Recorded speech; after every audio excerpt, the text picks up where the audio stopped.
I knew something was wrong the second I stepped into my barn that morning. The smell was off, not the usual earthy mixture of hay and livestock, but something sour, something wrong. My prize cows, the ones I'd spent years breeding and raising, lay motionless on the ground. A few of them twitched weakly, their eyes rolling back, foam bubbling at their mouths. My stomach dropped. I rushed to my biggest heifer, Daisy, and pressed my hand to her side. She was still breathing barely. Panic surged through me as I grabbed my phone and called the vet. "I don't know what happened," I said, my voice tight with panic. "They're sick, all of them." Dr. Harris arrived within 20 minutes. His face turned grim as he examined the cows. After testing the water trough and some of the feed, he stood up, wiping his hands on his jeans. "This wasn't natural," he said. "They've been poisoned." My hands clenched into fists. Who would do something like this? Then I already knew.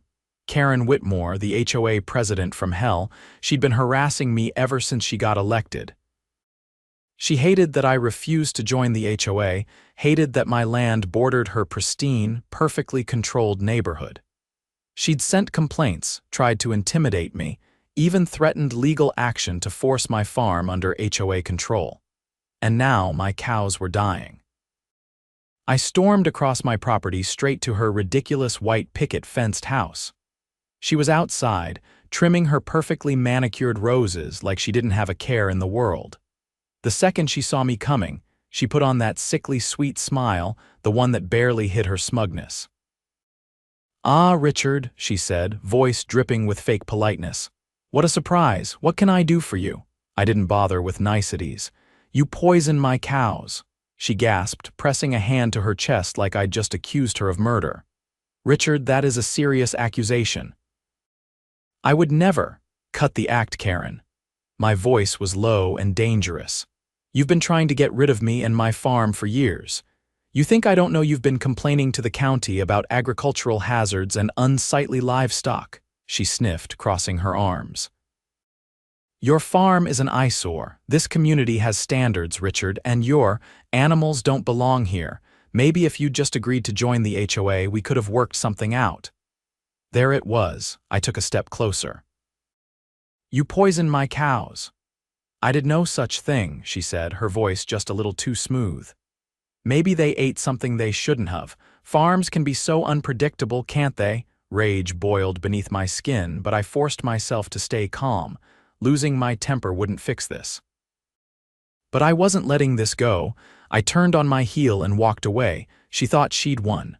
Thought I was just going to accept this and move on. Karen had no idea who she was messing with. Because what she didn't know, what she couldn't possibly have predicted, was that I had just finalized a deal. A deal that would turn her world upside down. I had just bought the land her pristine little HOA sat on, including her house. And she was about to find out exactly what that meant. The weight of what had happened sat heavy on my chest, but I didn't have time to dwell on it. I had work to do. Dr. Harris stayed behind to treat my cows, doing everything he could to flush out the poison. I wouldn't know the full damage until later, but I had to believe at least some of them would pull through. For now, I had bigger things to focus on. I went straight to my office in the farmhouse and pulled out the paperwork from my latest acquisition. The deal had taken months to finalize, but as of last week, it was official. I now owned the land beneath the HOA, including every street, every manicured lawn, and every property deed that depended on leasing rights from the land itself. The previous owner, an elderly man named Franklin Holloway, had inherited the land decades ago, but had never been interested in managing it. He had leased it to the HOA under a long-term agreement, but he was tired of their constant demands and legal threats to gain full ownership. Franklin had been more than happy to sell to me when I made an offer. Karen didn't know it yet, but she and the rest of her little regime were about to find out exactly what that meant. I spent the afternoon making the necessary calls. First, to my lawyer, who assured me everything was airtight. Then to the county records office, confirming that the deed transfer had been fully processed. Finally, I called a contractor to put up the new signage I had planned for the neighborhood entrance. By the time the sun was setting, I had everything ready. The next morning, I woke early and drove straight to the HOA clubhouse. It was a ridiculous structure, built to look like some kind of exclusive country club, with fountains and marble pillars that had no business being in a suburban neighborhood. I walked right in, ignoring the startled receptionist, and made my way to the meeting room at the back. The HOA board was already gathered, sipping their overpriced coffee and reviewing whatever nonsense they had planned for the day. Karen sat at the head of the table, her expression turning sour the moment she saw me. "You can't just barge in here," she snapped. I set my briefcase on the table and opened it, pulling out a stack of documents. "I'm not here for pleasantries," I said. "I'm here to inform you that, as of last week, I am now the legal owner of the land this HOA sits on." A murmur spread through the board members, confusion and disbelief flashing across their faces. Karen, however, narrowed her eyes. "That's impossible," she said. "Franklin Holloway owns this land." "Correction," I said, sliding a copy of the deed across the table. "Franklin owned this land. He sold it to me. The transaction is finalized, legal, and binding. As of now, you all answer to me." The silence was thick, the only sound the faint shuffling of papers as one of the board members hesitantly picked up the deed and scanned it. This can't be right," another board member muttered. Karen's face flushed red. "You think you can just waltz in here and take over?" she spat. "We have rights, we have contracts." "You have a lease," I corrected, "a lease that I now control." Karen stood abruptly, her chair scraping against the floor. "You can't just revoke our agreement." I leaned against the table, letting my words sink in. "I don't plan to revoke it, not yet," I said. "But let's be clear. The power dynamic has shifted. You tried to force me under HOA control. You poisoned my livelihood. Now I control your entire neighborhood." She opened her mouth, but no words came out. "I'll be making some changes," I continued. "First, your HOA fees. Consider them suspended until further notice. Second, your ridiculous restrictions on property modifications. Gone. People can paint their houses whatever color they want, put up fences, and plant whatever they like in their yards. Third, and most importantly, I'll be conducting a full audit of the HOA's finances. Any signs of mismanagement or fraud, and I'll be bringing in legal authorities." Karen's mouth finally found words, but they came out as a sputtered mess of objections. "You can't. This is you have no right." "I have every right," I interrupted. "And if you or anyone else here tries to fight me on this, I'll terminate the lease entirely, which means this entire HOA would cease to exist. No board, no bylaws, nothing. Just a regular neighborhood with no overreaching authority to dictate people's lives." The room fell into stunned silence. Karen's hands clenched into fists, but she was smart enough to know she was cornered. "You haven't won," she hissed. I gave her a look that made it clear she had already lost. "This is just the beginning," I said. "I'd suggest you start preparing for the new order around here, because things are about to change." Without another word, I turned and walked out, leaving Karen and her cronies to stew in the wreckage of their crumbling power. The morning air was crisp as I drove back toward the farm, the wheels of my truck kicking up dust along the gravel road. The confrontation with Karen had gone about as well as I expected, meaning she was furious, caught off guard, and scrambling for a way to regain control. But that wasn't my problem. Not anymore. I pulled up to the barn, stepping out just as Dr. Harris emerged, wiping his hands on a rag. His face was lined with exhaustion, but there was a sliver of hope in his eyes. "They're not out of the woods yet, but I think we saved most of them," he said. "Daisy's still weak, but she's fighting." Relief washed through me, though it didn't fully settle. The damage had been done. Even if my cows pulled through, their health had been compromised, and there was no telling what long-term effects the poison might have. I clenched my jaw. Karen had gone too far. She had been playing games for a long time, but this was different. This was an attack on my livelihood. My farm was more than just a business, it was my family's legacy, and I wasn't going to let her get away with it. Dr. Harris packed up his kit, giving me a firm nod. You let me know if you need anything else, and if you find out who did this. I already know, I interrupted. And I plan to deal with it. His eyes darkened with understanding. Be careful, people like her don't like losing. I didn't need the warning, but I appreciated it. Karen was the type to dig in her heels when she felt cornered.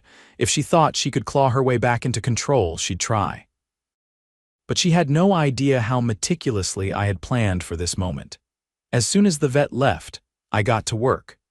I had already set up a network of security cameras around my farm for general safety, but now I combed through every second of footage from the past 24 hours. It didn't take long to find what I was looking for. There, in the dead of night, a shadowy figure crept along the fence line. They carried something in their hands, containers of some sort. The footage wasn't perfect, but it didn't need to be. The way the figure moved, the shape of their silhouette, even the slight hesitation before they dumped the contents into my cattle's water trough, it all screamed Karen. She had been careful, but not careful enough. I transferred the footage to a flash drive and made a call. By the time I arrived at the sheriff's office, it was mid-afternoon. Sheriff Colton had been a friend of my father's, a no-nonsense man who didn't put up with petty neighborhood drama. He raised an eyebrow when I walked in, but when I handed him the flash drive and explained what had happened, his expression darkened. "This is serious," he said. "Poisoning livestock carries hefty penalties. You sure you want to go through with this?" I didn't hesitate. "Absolutely." He nodded and slid the flash drive into his computer.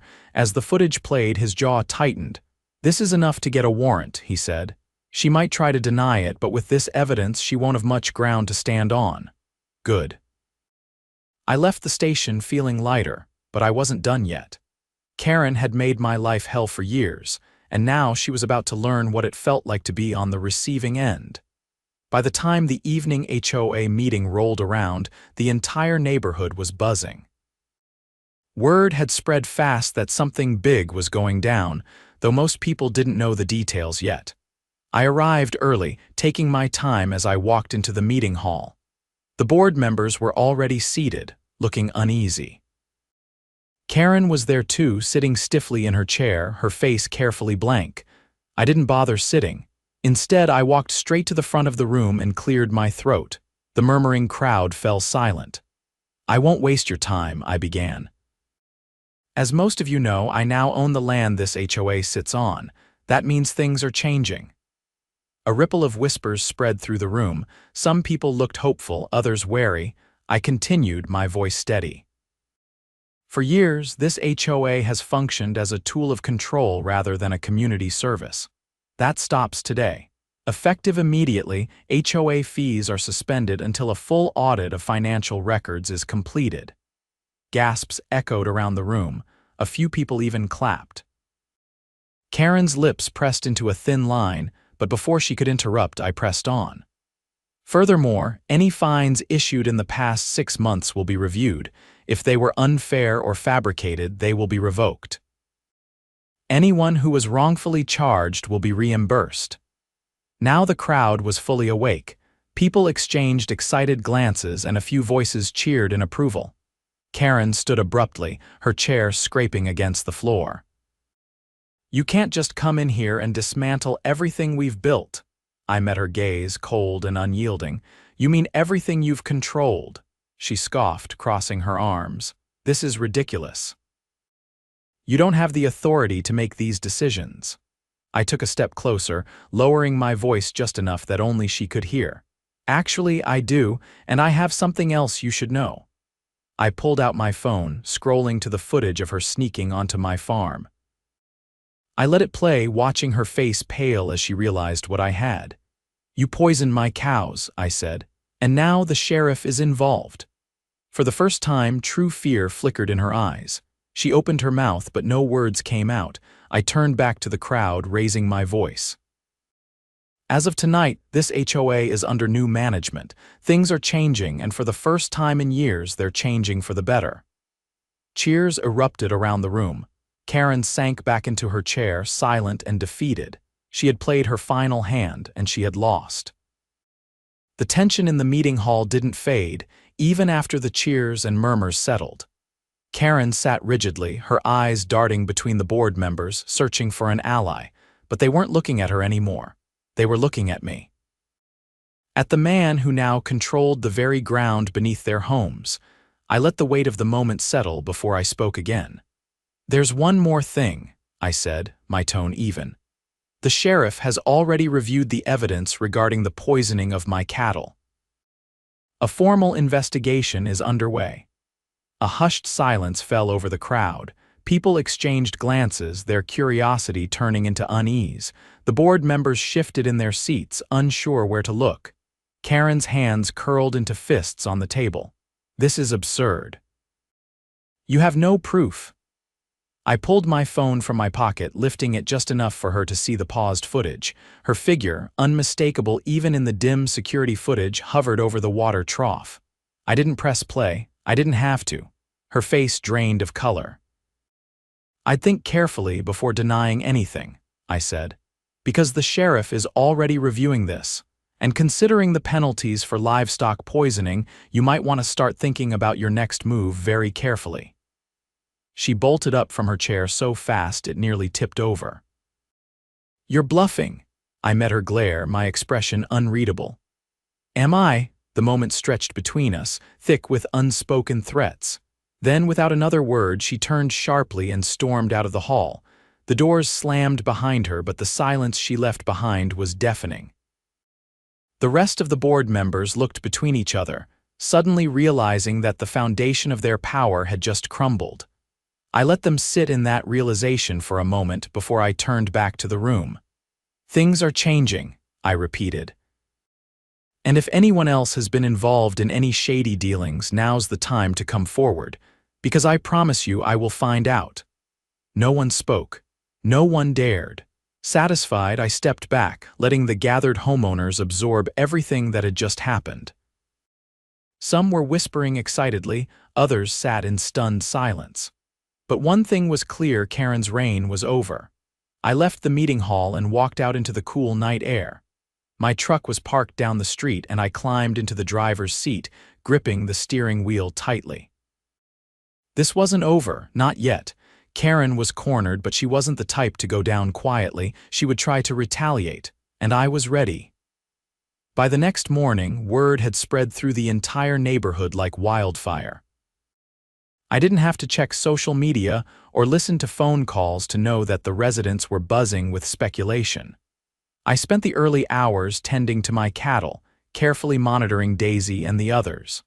Some were showing signs of recovery, but others were still weak. I wasn't going to rest until I knew they were all safe. Around mid-morning, a sleek black car pulled up outside my property. I wiped my hands on my jeans and stepped outside, watching as two men in dark suits stepped out. Lawyers. I already knew who had sent them. They approached with stiff postures, clearly expecting a fight. The taller of the two adjusted his tie before speaking. "We represent Karen Whitmore." I crossed my arms, waiting. "She has informed us that you have made defamatory accusations against her, and we are here to discuss a resolution before legal action is necessary." I let out a short breath through my nose. "Defamation," the shorter lawyer, a younger man who looked uncomfortable just standing here, cleared his throat. "Miss Whitmore insists she has done nothing wrong. She claims you are spreading false accusations with the intent of damaging her reputation." I studied them both for a moment, then reached into my pocket and pulled out the flash drive. "This contains footage of her trespassing on my land and poisoning my cattle," I said. "The sheriff already has a copy. If she wants to take this to court, I'll be more than happy to oblige." The taller lawyer hesitated, his professional mask faltering. The younger one swallowed hard. "You might want to advise your client to reconsider her position," I continued. "Because if she wants to play this game, I'll make sure she loses everything." The taller man exhaled sharply, clearly irritated.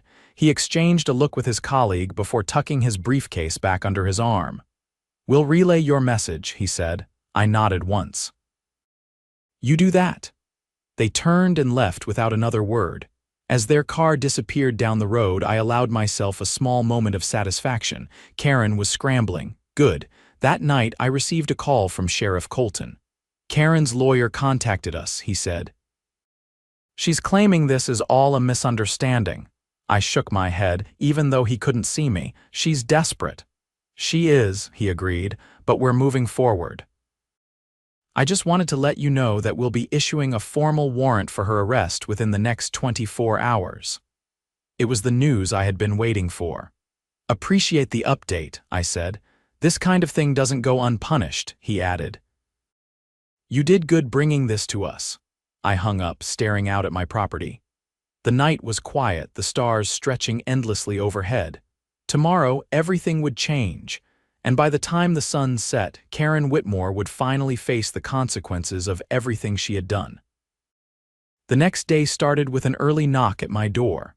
Sheriff Colton stood on the porch, his stance firm but relaxed. The sun hadn't fully risen yet, casting long shadows over the farm.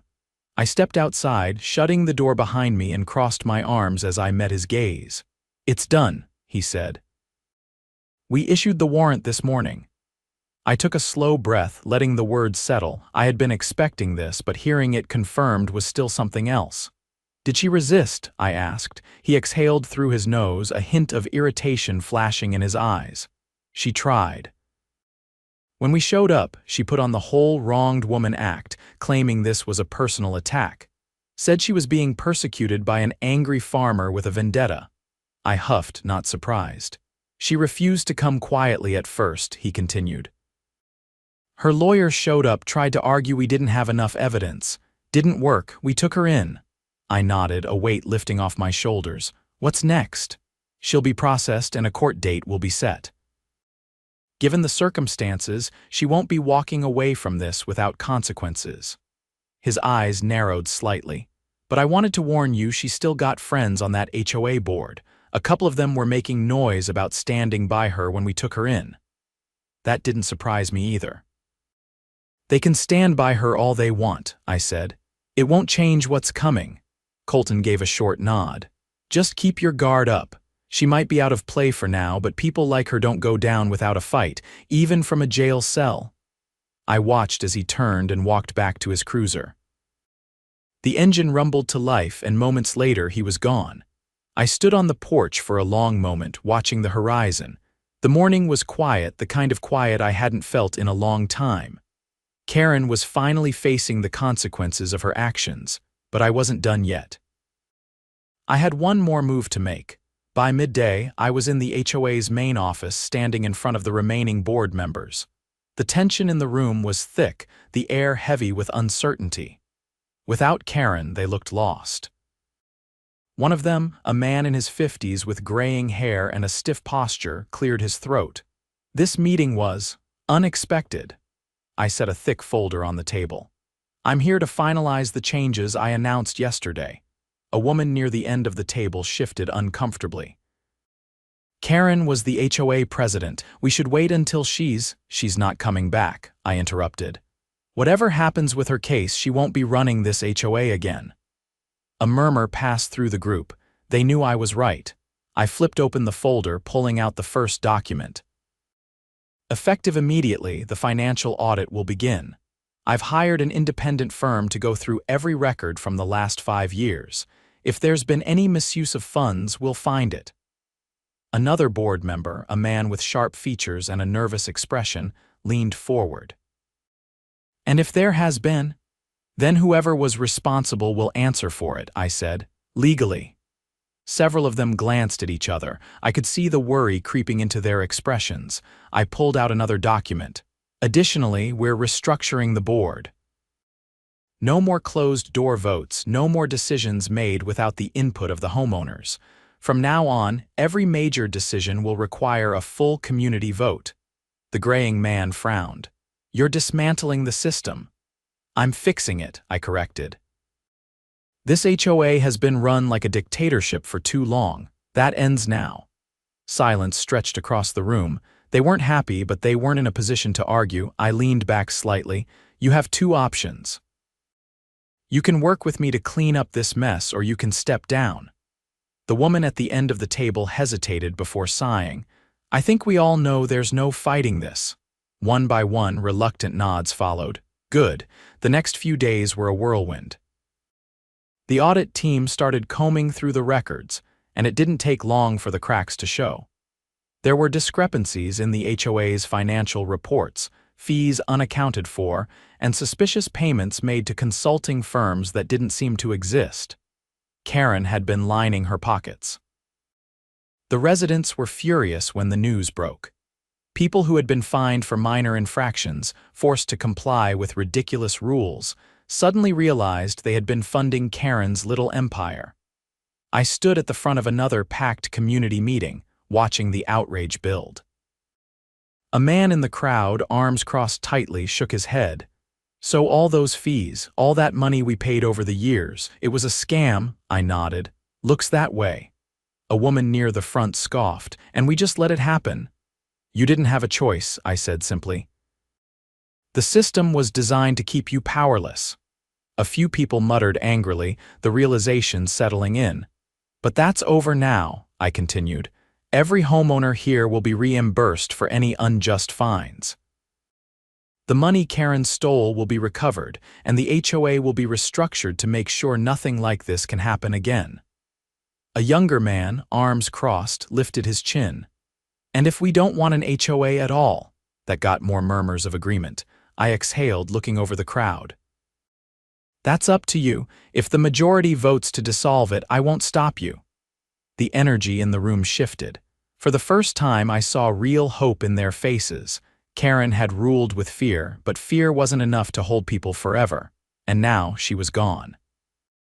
The last piece fell into place a week later. I stood outside the courthouse, watching as Karen was led inside in handcuffs. She had tried to fight it every step of the way, but in the end, the evidence was overwhelming. She caught sight of me, her eyes narrowing.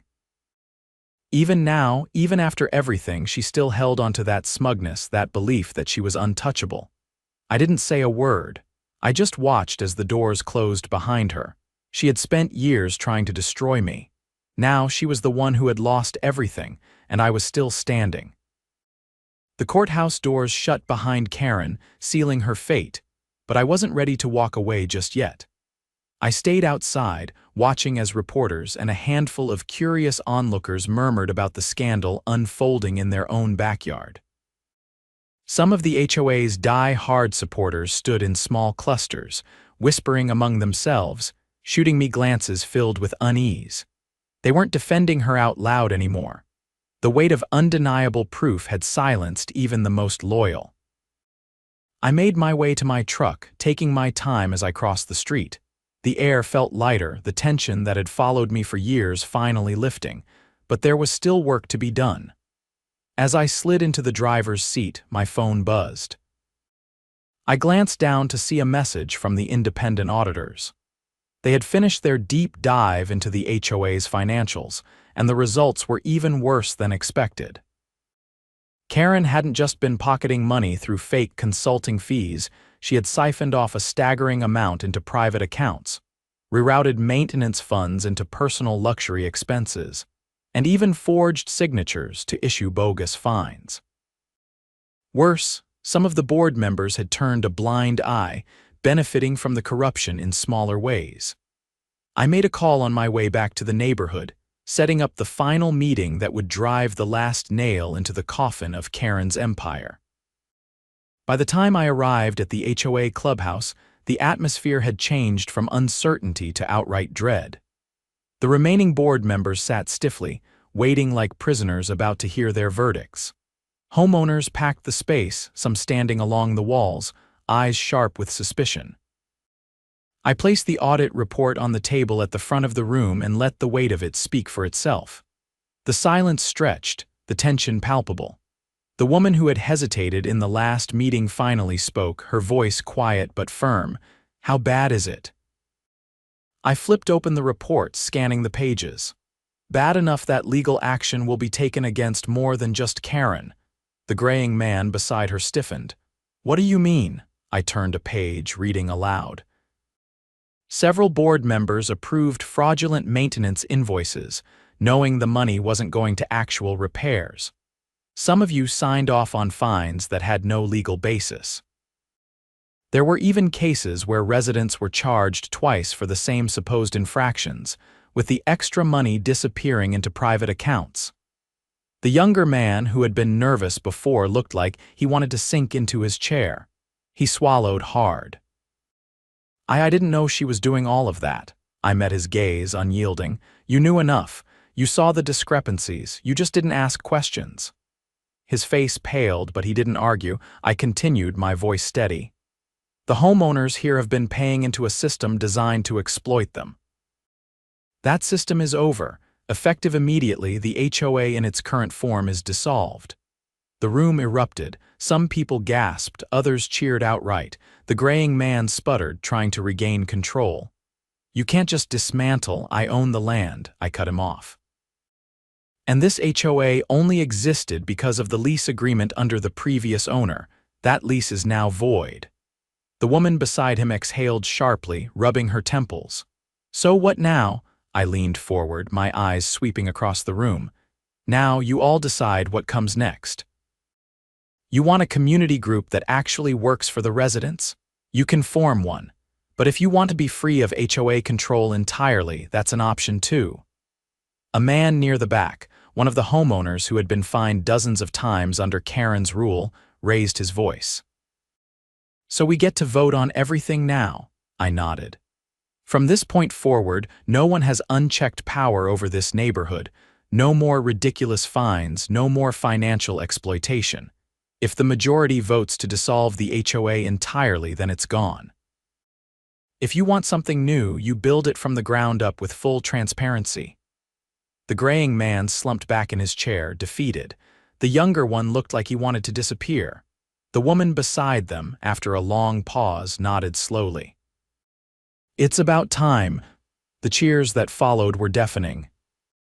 By the time the meeting ended, the community had already started drafting plans for a new system, one where residents had full control, where decisions were made openly, and where the days of corruption and exploitation were firmly in the past. As I stepped outside, the cool evening air felt different, lighter. A few homeowners stopped to shake my hand, offering their thanks. One woman, who had been fined for something as petty as having the wrong shade of mulch in her garden, smiled as she walked past. Feels like we finally got our neighborhood back. I watched as families talked freely, no longer looking over their shoulders for looming HOA enforcers. The control Karen had wielded over them was gone, and in its place was something new, something better. I climbed into my truck, glancing in the rearview mirror at the clubhouse one last time. Karen had spent years trying to force me out, trying to take my land, my livelihood. Now she had lost everything, her power, her reputation, her freedom, and I was still standing.